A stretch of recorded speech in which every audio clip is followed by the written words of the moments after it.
ОБТ-да биология таңдап жатқан барлық оқушыларға сәлем. Менің есімім Малика және бұл менің YouTube каналым. Осы YouTube каналда мен оқушыларға қиын тақырыптарды жеңіл тілмен түсіндіру арқылы ОБТ-да жоғары балл жинауға көмектесемін.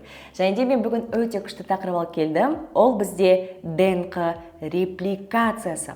Оқушылардың арасында репликация, рекомбинация және де репарация деген терминдерді шатастыру жиі кездеседі. Яғни олардың жұмыс істеу принципі қандай, олардың ферменттері қандай, жалпы терең мағынасы қандай, біз оны не үшін оқимыз деген заттарды оқушылар ОБТ-да жиі шатастырып жатады, тем более сөздер де кішкене бір-біріне ұқсайды. Так, давайте сендермен бүгін сол үш терминнің біреуін, репликацияны раз и навсегда түсініп оқып аламыз. Өздерің білетіндей, бүкіл тірі организмдер бізде жасушалардан тұрады.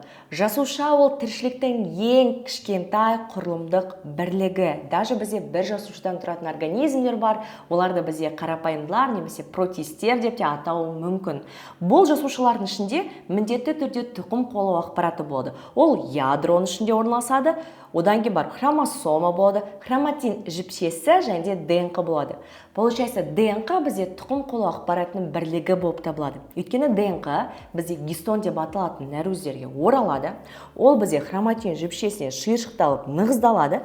Потом хромосомаға екі еселенеді. X тәрізді хромосоманы біз тек қана бөліну сатысында ғана көреміз. Митозда или мейозда. Жалпы былай біздің хромосомаларымыз X тәрізді ядроның ішіне жатпайды, олар мынандай хроматин жіпшесі ретінде жатады. Так вот, егер де клетка бөлінгісі келсе, ал осы менің YouTube каналымда и митоз жайында, и мейоз жайында вообще видео бар, жақсылап кіріп қарап алсаңдар болады. Қалай сонда клетка бөлінетін кезде өзінің ДНК-сын теңдей екі клеткаға бөліп береді. Өздерің білесіңдер, бір клетка болады, бір клеткадан екі клетка пайда болады.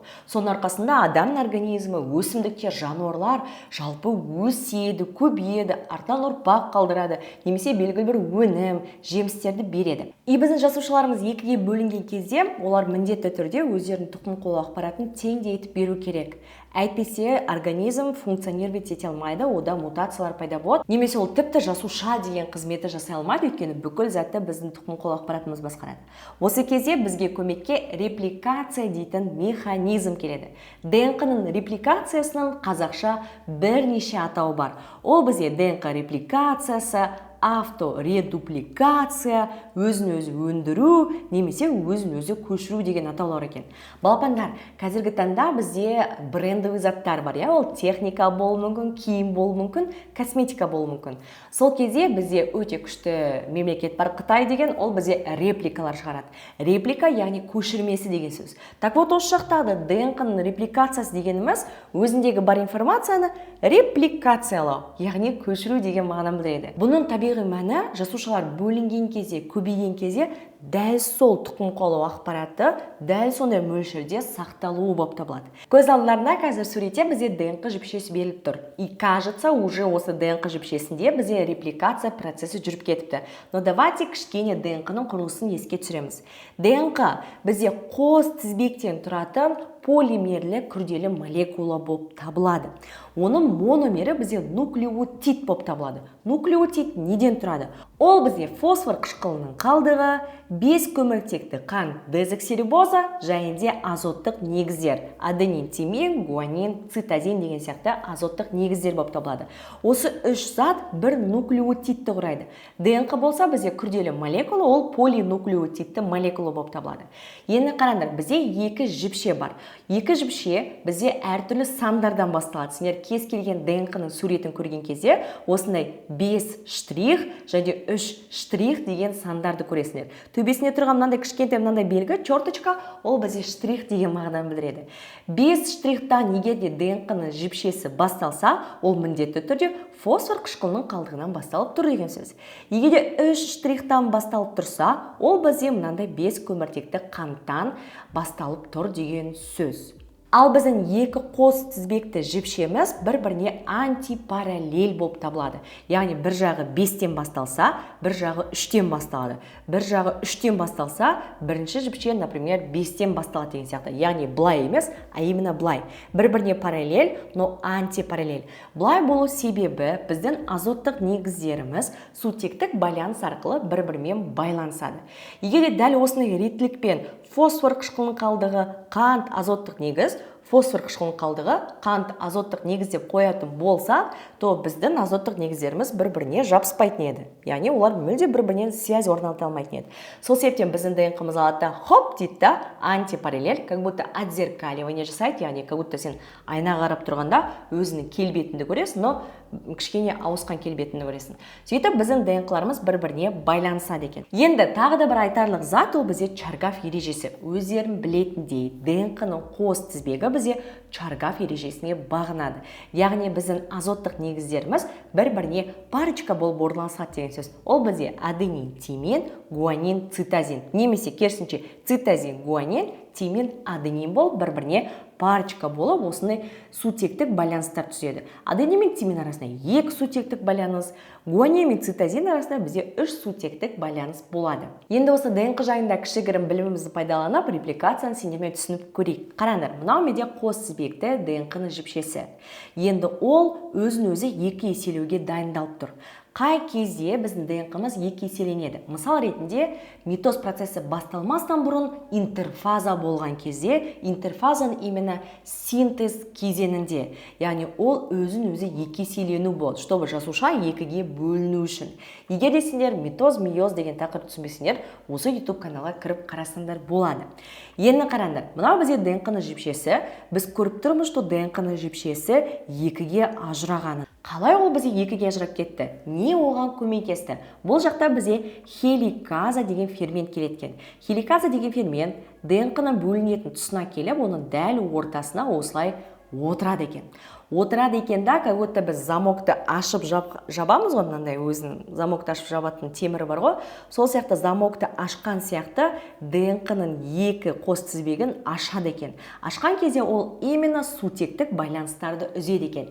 Естеріңде ма, жаңа ғана біз сендермен айтқан едік, аденин мен тимин арасында қос сутектік байланыс, гуанин мен цитозин арасында 3 сутектік байланыс бар деп айтқан болатынбыз. Так вот, хеликаза ферменті келеді екен да, осы жақта сутектік байланыстарды үзеді екен, ең бірінші болып. Одан кейін барып, біз көріп тұрмыз, что біздің ДНК-мыздың жіпшесі уже 2-ге ажырады.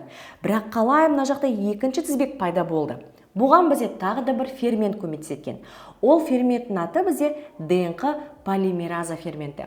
ДНК полимераза ферменті ажыраған әрбір жіпшеге келіп қонады екен. Дәл осылай қонады екен. Если что, дәптерлеріне суретті салып қойсаңдар болады.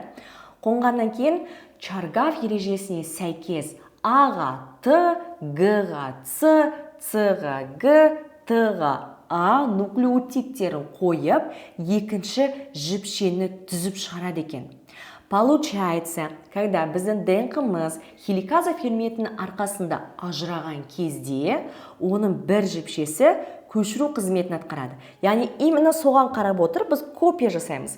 Мысалға, мұғалім сыныпқа келеді дағыны, міне мына бір А4-дағы тесті барып ана бір принтерға барып, копировать ет деп айтады. Сен алысына бір ғана қағаздан өте көп копиян шығарасың. Сол сияқты ДНК-ның бір жіпшесі бізде копия қызметін атқарады. Немесе оны басқаша матрица қызметі деп айтады. Сөйтіп, ДНК полимераза ферменті әрбір матрицаға қонған кезінде, міне мына бір жаққа қонған кезінде, Чаргаф ережесіне сәйкес екінші жіпшені түзіп шығады екен. Бұндай ДНК-ның бөлінуін, көбеюін, өзін-өзі өндіруін немесе көшіруін бізде жартылай консервативті деп атайды. Не себептен жартылай консервативті көбею деп атайды?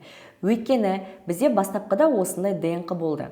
Хеликаза ферментінің арқасында ол 2-ге ажырады. ДНК полимераза ферментінің арқасында әрбір ескі жіпшеге бір жаңа жіпше түзілді. Қараңдар, егер де біз мына бір суретке назар аударатын болсақ, алдымен біздің ДНК-мыз көк түсті жіпше болды, және мына жақта жаңадан түзіліп жатқан сары жіпшелерді көріп тұрмыз. Получается, жарты жібі ескі, жарты жібі жаңа. Жіп деп мен просто мысал ретінде айтып жатырмын, тізбек деп атайық, бір тізбегі жаңа, бір тізбегі ескі. Именно осындай көбеюді бізде жартылай консервативті көбею деп атайды екен. Сонымен балапандар, все. репликация жайында бар білу керек нәрсе осы. Жасуша бөлінетін кезде біздің ДНК-мыз, яғни тұқым қуалау ақпаратымыз екі еселенеді. Бұны бізде ДНК репликациясы деп атайды. Оған қатысатын екі фермент бар: ДНК хеликаза сутектік байланыста ажырататын, және де ДНК полимераза Чаргаф ережесіне сай нуклеотидтерді қойып шығып, жаңа жіпшені түзетін. Бірақ та көп оқушылар осы хеликаза мен полимераза ферментін рестриктаза және лигаза ферментімен шатастырады. А бұл уже бізде рекомбинацияға қатысты айтылатын ферменттер.